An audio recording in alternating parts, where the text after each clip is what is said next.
Hello అండి, welcome to తాజీ designers. ఈ blouse చూడండి ఎంత అందంగా ఉందో కదా. ఫిట్టింగ్ చూడండి. ముఖ్యంగా నేను ఇప్పుడు ఈ వీడియో పెట్టడానికి కారణం అదేనండి, ఫిట్టింగ్ చూపించడం కోసము. చూడండి ఎంత అందంగా ఉందో. డిజైన్ అయితే అద్భుతంగా ఉంది, ఫిట్టింగ్ కూడా అలాగే కుదిరింది కదా. చాలా అంటే చాలా బాగుందండి. హ్యాండ్స్ కూడా చూడండి ఎంత నీట్గా ఉన్నాయో. నేనే ఓన్గా స్టిచ్ చేశాను. ఇది కటింగ్ అండ్ స్టిచ్చింగ్ రెండు నేనే చేశాను. ప్రిన్సెస్ కట్ బ్లౌజు చూడండి ఎంత బాగా వచ్చిందో. ఫ్రంట్ నెక్ దగ్గర చూడండి పర్ఫెక్ట్గా సెట్ అయిపోయింది.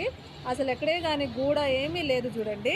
బొమ్మకేస్తేనే ఇలా ఉందంటే ఇంక మనిషికైతే ఇంకా పర్ఫెక్ట్గా సెట్ అయిపోతుంది. చూడండి ఎంత నీట్గా ఉందో కదా బ్లౌజు. ఇది లెహంగా బ్లౌజ్ వేసుకొని ఉండదు ఆల్రెడీ బొమ్మ, కానీ బ్లౌజ్ జస్ట్ పైన నుంచి అలా వేసి వీడియో తీస్తున్నాను నేను. బ్లౌజ్ అయితే సూపర్ ఉందండి. ఫిట్టింగ్